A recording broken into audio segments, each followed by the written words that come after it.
Hey, what's up guys? Welcome to another video. And today we're going to be talking about true dual wield and TDH, or true double hand, and how those things should be built. I'm going to be showing you examples in game and things of that nature. So I've got a whole big guide for you guys, but it's not super out of the scope of a beginner. So if you're a super beginner, this is the video for you. Maybe you're someone who needs a reminder of these things. That's what I'm here for this video. So make sure to hit that like button if you like this kind of content. Make sure to subscribe if you are a new person watching my content, because I have some other beginner guides that I already made, and I might be making some more in the future. So also make sure to hit that notification bell if you're already subscribed to me, so you can see my videos more often. Other people say that, so I thought I would say that too. So anyways, let's go ahead and get to it. Well, what first we've got going on is the basic fundamentals of true dual wield and true double hand, which is true dual wield is TW, and the other one is TDH. So when using a damage dealer, you'll be using two types of mechanics depending on the unit you're going to be using. So for example, true dual wield, TDW, or true double hand, TDH. These mechanics are different, and they'll be based on what the unit that you're going to be using. And we're only going to be focusing on physical type units. Mages also use both of these mechanics, but they're different in a way. They're not really calculated the same. It's not really that big of a deal in comparison to physical type damage dealers. So, and finally, for this part, the cap. As of this video, maybe in a year this will change, but as of this video, the cap for true dual wield is 100%, or 200%, sorry, and the cap for TDH is 400% now. It was 300, now it's 400. So with that out of the way, let's go ahead and get to the first portion here, as we're going to be talking about true dual wield units. They focus on wanting to have more than one weapon in each hand, or two weapons, one in each hand, I mean. So you're going to be attacking twice when you use an ability, or just when you click on the unit itself. It'll attack twice when you're wielding two weapons. So that's what you want to do if you're doing a true dual wield unit. Something similar to if you're using a unit like Awakened Onion Knight or the Zidane 5-star units, or some other units that may have true dual wield passives. When dual casting or triple casting abilities, only the right weapon will be used with those calculations. So you always want to have your best weapon in that right hand. In the left hand, not as important, but of course it's always best to add both of them in strong ones anyways, right? So most units will have 100% or 150% true dual wield passive. You want to reach 200% and by whatever means you can, which is the max.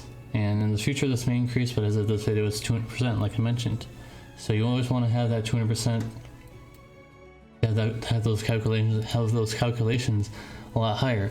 And one thing I did not mention in this video that I forgot to mention very quickly is that true dual wield units usually have a passive called the 6x cap increase, which basically gets them ahead of the pack, pretty much. Allows them to deal damage faster, which is their benefit. But TDH units also have their benefit to make it's like a rivalry, basically. If the most easiest way you can think of true dual wield and TDH units, it's a rivalry between the two kind of mechanics. So on one side we've got 6x cap of true dual wield, and the other side we're going to be talking about TDH on the other side. So with that being said, let's go ahead and move over to TDH units. So TDH units have a much different function than true dual wield. Obviously you can just hear from the name, and you can even look for the picture. They wield two-handed weapons. You do not want to wield a one-handed weapon on a TDH unit. I'm going to be explaining this multiple times in this video. So TDH units want to focus on weapons that you only use one hand is going to be holding one weapon, and that's it. So you can't wield shields or another weapon in the other hand, because you're only focusing on doing this, not this.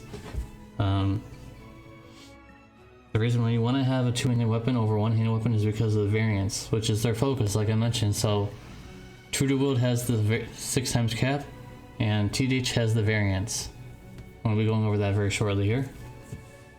TDH increases the flat stat attack of all your equipment, not just the weapon, and also percentage attack does not count. So for example, you take if your claw from a trial, a very beginning trial, you can beat that pretty easily at this point with a friend unit, I'm pretty sure, and you equip that on your unit and you have a TDH unit like Cloud for example, and you put that on and now he's gonna have it's more, you're getting more out of that accessory. For example, since it's a beginner's guide, I'll not be going over complete full calculation breakdowns of variants because that's just too much for a beginner's guide. This is meant to be a beginner's guide, this is not anything else. So what I really can tell you is basically every two-handed weapon, well, every weapon has a variance. It's just that it really matters more for TDH units and two-handed weapons. So two-handed weapons usually have a very good variance. Some of them are better than others, but usually within that range of however much percentage, it usually doesn't matter that much. But don't use Angel Slayer if you're not a new player, but you don't really understand a lot of these things that we're talking about, and you have Angel Slayer, don't wear it. That'll be an easy way for you to get removed from people's friends list because it's basically trolling. The best way I could say is that it's a trolling weapon. The variance is like 1% to a certain percentage, so you'd be better off not even using it. You'd be better off, it's garbage. The attack on it is misleading. Anyways, and don't equip one-handed weapons on TDH units. So similar to certain, it's just one-handed weapons that you can wield with. Don't do that because you lose out on the reason to use TDH units. The extra attack on the one-hand weapon is not worth losing out the variance on. You're gonna do a lot less damage with that in mind. So let's go ahead and show off some units we've got going on here, True to Wield and TDH units. So we've got two basic units here that I want to make it as simple as possible for you guys. So this is an example of a True to Wield unit, and by the way, yes, I am using the JP side because it's much faster than using an emulator. It's so much faster, so I'm not using, oh my god, because JP's better. No, it's because it's faster for me. So he's got True to Wield passives in his kit, so you obviously would want to build him with two weapons. And as you can see here, in his right-handed weapon, we've got his strongest weapon, so that's what counts the most. This also gives 100% True to Wield, so that's helpful to get him to that 300% cap.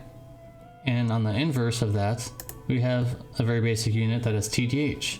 So we have a lot of TDH on our X-Star here, which is based on a TDH unit, so he wants to equip a two-handed weapon, like this. This is his STMR, it's a two-handed katana, that's what he would want.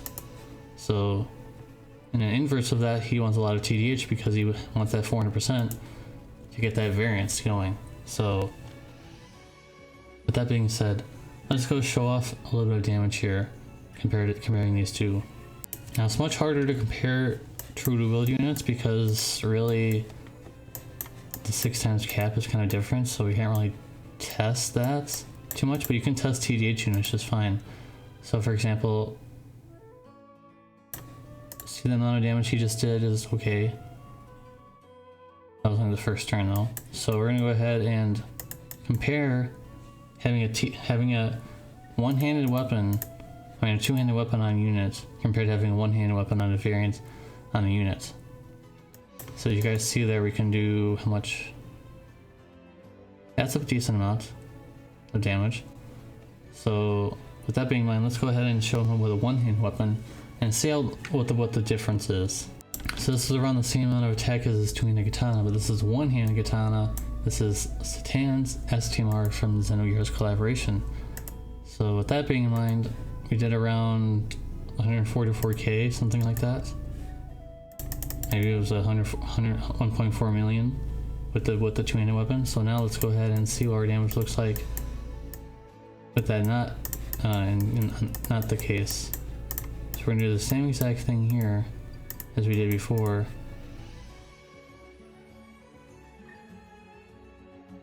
And now let's see if we can do, we triple casted this.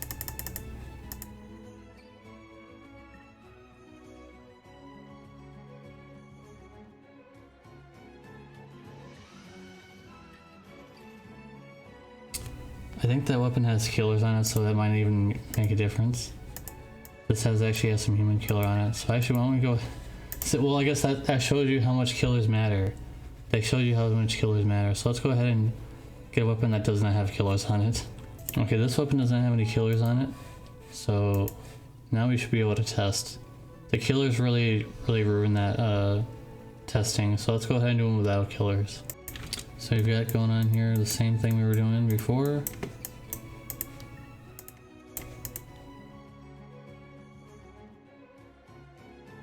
And see how much less damage we just did compared to the two-handed weapon? That's the point I want to make.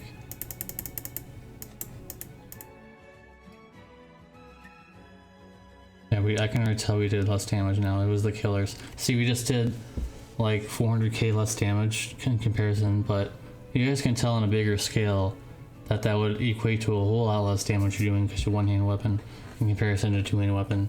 So ignore that first part. Maybe it's just a tie-in to my previous guide where the killers actually matter. So, pissed, you should watch that video too.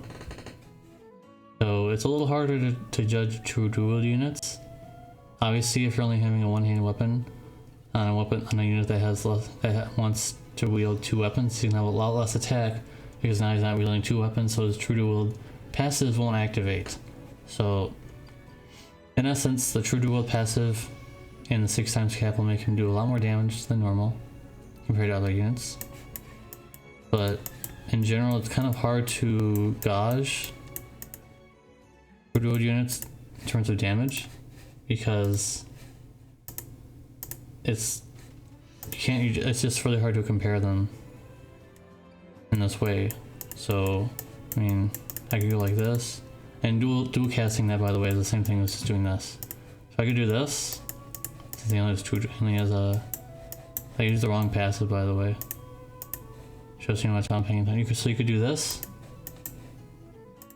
The same thing as dual wielding it.